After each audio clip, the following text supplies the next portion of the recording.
Hello दोस्तों आउथरे mini blog आपको स्वागतम करुँ। तो आज जाऊँ ससुर घर तो शाड़ी कहते मंचूरा लाडी बनब आज खाइबा जी आम रेड पेड हो समस्त बाहर गाड़ी देना बाहर पिला छेड़ टाटा दौर टाटा बापा एवं बाहर गाड़ी धरिकी रेडी पेड हो जाए बाहर टाटा बाय बाय। तो रोड रे आज भयंकर वर्षा हो देखो विशाल वर्षा होते वर्षा हो गाड़ी चले होनी एत वर्षा आम पहुँची जी ए ससुर घर आसिक देखते शाड़ी शलाटा मिट्टू पाखे नहीं खेलुं समस्त पिला खेलुं बापा भी धरुं धाए धाए धरुं तो ये समस्ते काम दाम कर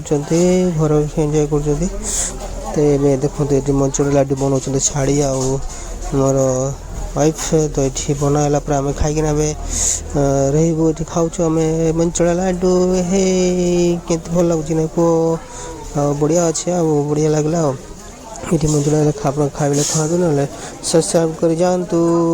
टाटा बाय बाय।